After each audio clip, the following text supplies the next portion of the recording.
오늘 주시는 하나님 말씀은 예레미야 39장 1절부터 18절까지의 말씀입니다. 간밤에 평안히 주무셨습니까? 네. 드디어 바벨론의 느부갓네살 왕이 예루살렘을 공격하고 또 예루살렘을 포위하고 또 예루살렘 성을 허물고 또 성전을 가장 먼저 허물고 또 많은 건축물들을 다 허물고, 왜? 사람이 살 수 없는 폐허를 만드는 거예요. 그래서 있는 건물 성벽부터 해서 그 예루살렘 사람들이 세워놓은 모든 것들을 다 허물었어요. 다 허물었어요. 다시금 세우기에 어렵고 힘들 정도로 돌 위에 돌 하나 남지 않을 정도로 다 허물었어요. 아주 그냥 비참하게 허물었어요. 이 허무는 과정 속에서 오늘 우리가 39장 1절부터 10절까지를 읽어보면요, 그 느부갓네살 바벨론 왕이 예루살렘을 침공하는 과정, 공격하는 과정, 이런 것들이 상세하게, 그리고 누구를 잡았느냐, 어떻게 잡았느냐까지 상세하게 기록되어 있어요. 이게 뭘 의미하는 건가? 하나님의 말씀이 어떻게 이루어지는지 축복도 자세하게 언급해. 그런데 그렇지 않은 하나님의 벌도, 저주도 자세하게 언급해요. 오늘 이 39장에는 그런 와중에서 하나님의 징벌을 받는 사람과 그런 가운데에서 하나님의 구원을 받는 사람과 비교를 하게 돼요. 똑같은 상황, 똑같은 시간, 똑같은 환경, 그렇다고 해서 모든 것들이 다 동일하게 우리에게 임하느냐? 그렇지 않다. 똑같은 시간, 똑같은 환경, 똑같은 처지, 똑같은 느부갓네살 왕, 똑같은 예루살렘. 그럼에도 불구하고 구원을 받는 사람, 구원을 받지 못하는 사람 다 구분해놔요. 그 이유가 뭘까? 그 기준은 뭘까? 성경 오늘 읽은 예레미야 39장의 말씀 속에서는 정확하게 분명하게 그 이유를 설명하고 있다. 그래서 참 다행이다. 할렐루야. 그 이유를 설명하고 있으니까 참 다행이다. 그들이 그런 똑같은 상황, 똑같은 처지에서 구원을 받지 못했던 이유, 똑같은 상황, 똑같은 처지, 똑같은 환경에서 그럼에도 불구하고 구원받은 이유, 확실하고도 분명하게 설명하고 있다는 것에 대해서 우리는 참 얼마나 다행인지 모릅니다. 그 이유를 알고 우리는 목적대로 따라가기만 하면 되는 줄 믿습니다. 유다왕 시드기야 왕이 9년째 되는 날에 이 바벨론의 느부갓네살 왕과 군대가 쫙 예루살렘을 포위하잖아요. 이게 열왕기하에 진짜 자세하게 언급되어 있어요. 근데 하필 또 가뭄까지 겹쳤어요. 먹을 게 없어요. 먹을 게 없는 거예요. 얼마나 고생하는지, 생고생하는지요. 먹을 게 없으니까 막 자기들끼리 싸우고, 적과 싸워도 지금 부족할 판에 자기들끼리 그 안에서 먼저 살겠다고 그래봤자 다 소용없어요. 포위가 된 지 1년 만에 점령을 당하는데, 그러니까 여러분, 이 바벨론의 느부갓네살 왕이 1년 동안 포위를 하잖아요. 포위를 한다. 그러면 1년 동안 그걸 점령할 방법을 연구하고 찾느라고 1년 동안 성벽을 포위하고 있었던 걸까요?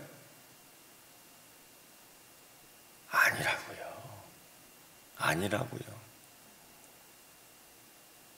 그들이 다 포위해놓고 구경하는 겁니다. 조롱하는 겁니다.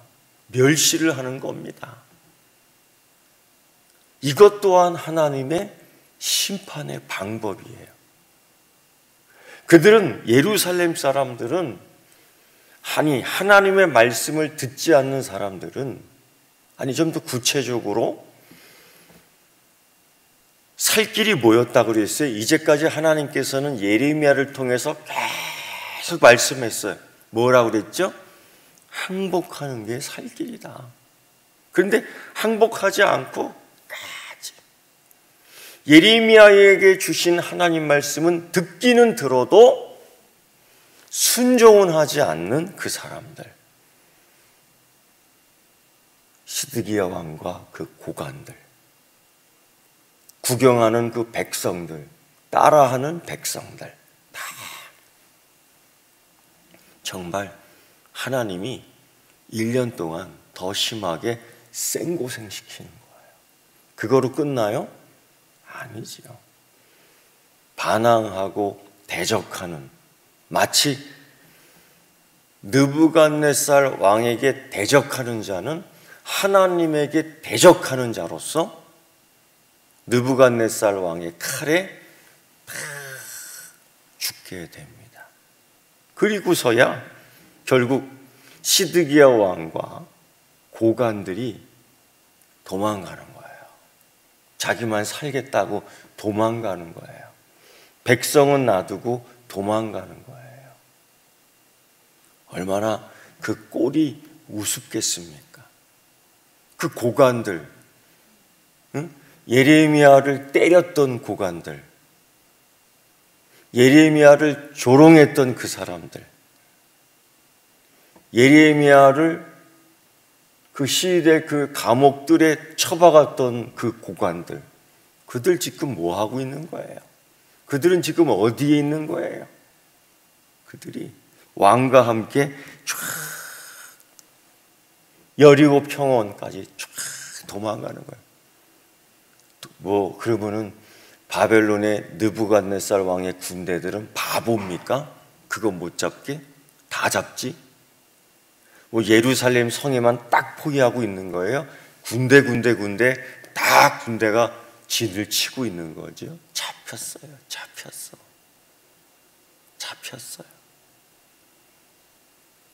그걸 그 고관들, 하나님 말씀을 대표적으로 불순종하게 만들었던, 이게 가장 중요해요. 그 고관들 말입니다. 이들은 결국 친애국주의 정책을 폈던 자들이잖아요. 절대로 바벨론의 느부갓네살 왕에게 항복하지 못하게 했던 자들이잖아요. 결국 하나님 말씀을 순종하지 못하게끔, 듣지 못하게끔 만들었던 자들이잖아요. 백성들 항복하지 못하게끔, 하나님 뜻 따르지 못하게끔, 예레미야를 따르지 못하게끔 만들었던 자들이잖아요. 단순히 도망가는 거로 끝나는 게 아니에요. 단순히 나 혼자 불순종한 거로 끝난 자들이 아니에요. 백성들을 하나님 말씀 못 듣게끔, 순종하지 못하게끔 만든 자들이에요. 이 자들. 하나님을 패역한 분으로 만든 자들이에요. 이 자들이 도망가는 거예요.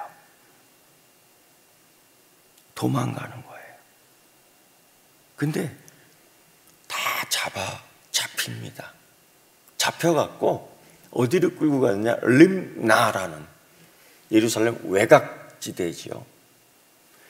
그 림나에 누가 와 있었냐면 느부갓네살 왕이 와 있었어요.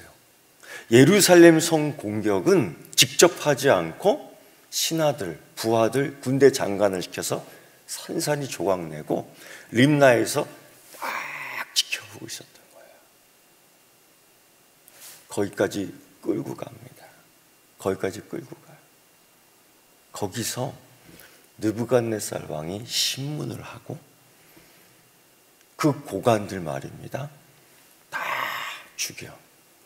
여러분, 지금이야 뭐 좀 그렇지만은 사형제도가 있어서 그렇지만은 그때는 너무 잔인하게 죽였다고요. 그 적들을 보란 듯이. 그러니까 아주 그냥 생고생은 생고생도로 하고 다 죽었어요. 심지어 이 시드기야 왕은 그걸 다 눈으로 목격하면서 덜덜덜덜덜덜, 그걸 눈으로 다 목격해요. 덜덜덜. 하나님 말씀 순종하지 않은, 하나님 말씀 듣지 않은, 여호와 하나님의 종을 멸시하고 조롱했던 그 결과가 어떠냐? 백성들에게 여호와의 종 예레미야를 믿지 말라고, 따르지 말라고 다른 길을 제시했던 그 결과가 어떻게 됐느냐? 그것뿐인가? 시드기야는 자기 자녀들, 자기 자식들 있잖아요. 그들도 그 자식들이 얼마나 많아요. 자기가 보는 앞에서 다 죽였어요. 그 고고학의 역사책들을 보면 전쟁 시대 때 적들을 죽이는 방법 아주 잔인해. 그거를 자기 눈으로 다 보는 거야. 아이고, 후회해도 이젠 늦은 거예요. 그리고 맨 마지막에 시드기야는 볼 걸 다 보고, 안 봐도 되는 그 못 볼 꼴들을 다 보고 자기 두 눈알을 쪽 뽑혀요. 그리고 그 상황에서 쇠사슬로 묶여 바벨론까지 포로로 끌려와요. 이게 얼마나 비참한 거예요. 하나님 말씀을 듣지 않았어요. 근데 하나님이 그렇게 말씀하셨어요. 반드시 처벌한다. 반드시 일을 이룬다. 그러나 그럼에도 불구하고 똑같은 상황, 똑같은 처지에서, 똑같은 환경 속에서 구원받은 사람들 보세요. 대표적으로 예레미야, 또 사반의 손자 아이감의 아들 그다리야. 이거 고관입니다. 그 시대에 성경을 낭독하고 필기했던 서기관이에요. 그리고 여러분 잊지 않겠죠? 구스인 에벳 멜렉, 이 사람 고관입니다.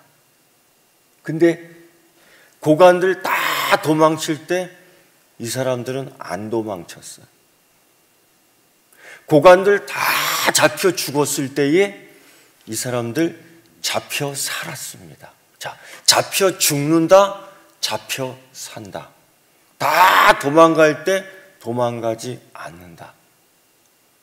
그들은 순종하지 않을 때, 불순종할 때 이들은 순종한다. 대표적으로 이 사반의 손자 아이감의 그다리야가 살았어요. 왜 살았는지 아세요? 왜 느부갓네살 왕이 살려줬는지 아세요?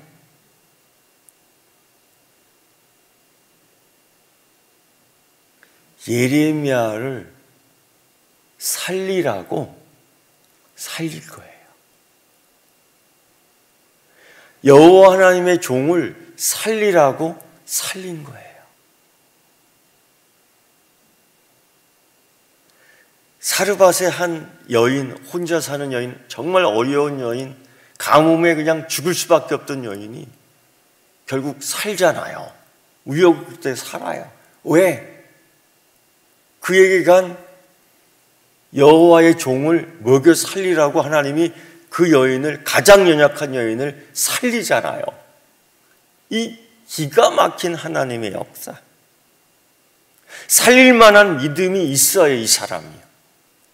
여호와의 종을 책임질 능력이 있어, 이 사람이.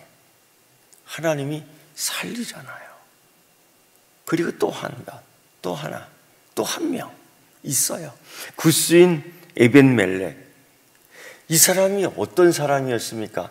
다들 예레미야를 조롱하고, 다들 예레미야를 멸시하고, 다들 하나님이 예레미야에게 하신 말씀, 예레미야가 선포할 때에 죽이겠다고 달려들자. 너는 왜 우리에게 평안의 말을, 평안, 그들이 원했던 평안은 뭡니까? 그들이 원했던 그 평화가 진짜입니까? 그들이 원했던 생명 구원의 방법이 진짜입니까? 다 가짜 평화, 가짜 구원을 원했던 자들, 그런 자들에게 무슨 가짜를 얘기합니까? 그럼에도 불구하고 예레미야는 진짜 구원을 얘기하잖아요. 근데 그게 마음에 들지 않는 거예요. 그러니까 이 고관들, 이 시드기야 왕, 그를 굴 속에 쳐박고 굶겨 죽이려고 할 때에 이 구스인 에벤멜렉이 시드기야 왕에게 가서 단판을 짓잖아요. 이게 쉬운 일이 아니지 않습니까? 다들 반대 세력, 적대 세력이 있는데 자기 혼자 딱 가갖고 담대하게 왕이시여, 이렇게 행하는 것은 옳지 않다고 생각합니다. 왕에게 옳지 않다라고 생각합니다. 이게 살아날 수 있는 말입니까? 이게 살아날 수 있는 말입니까? 아니라고요. 그랬던 결국 그래서 이 에벤멜렉이 예레미야를 구해내잖아요. 즉 하나님 말씀을 보존하지 않습니까? 그 상황에서 하나님 말씀을 보존하지 않습니까? 하나님이 그를 살려줘요. 그러면서 이런 말씀합니다. 여호와 이스라엘 하나님 말씀에 내가 이 성에 재난을 내리고 복을 내리지 아니하리라 한 나의 말이 그날에 내 눈앞에 이루리라. 반드시 이루어지는 거예요. 그러나 너를 구원하리니 내가 그 두려워하는 사람들의 손에 넘기지 아니하리라. 그러면서 내가 반드시 너를 구원할 것이다. 이전에는 반드시 예루살렘을 멸망시킬 것이다. 근데 이제 반드시 너를 구원할 것이다. 왜? 너는 칼에 죽지 않고 너는 다 그런 상황 속에서도 목숨을 얻을 것이다. 살 것이다. 왜? 이유를 설명하고 있는 거야. 그 이유는 네가 나를 믿었기 때문이다. 네가 나를 믿었기 때문이다. 네가 예레미야를 살렸기 때문이다. 네가 여호와의 종을 존귀히 여겼기 때문이다. 네가 예레미야의 말을 듣고 순종했기 때문이다.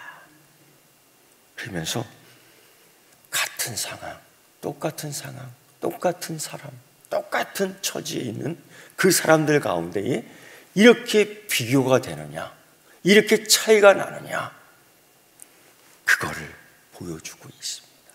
자, 우리가 갖고 있는 것이 무엇입니까? 믿음. 그 믿음은 어떤 믿음입니까? 가짜, 진짜. 여러분, 진짜가 있는 여러분 되기를 축원합니다. 기도하겠습니다. 하나님 아버지, 추석 명절을 앞두고 우리의 마음이 분주할 때에도 항상 하나님 말씀에, 주의 말씀에 초점을 잃지 않게 하시고 중심을 잡아 걷게 하여 주옵소서. 혼탁한 혼란한 시대에 있습니다.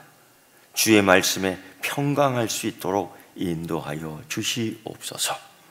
예수님의 이름으로 기도드리옵나이다. 아멘.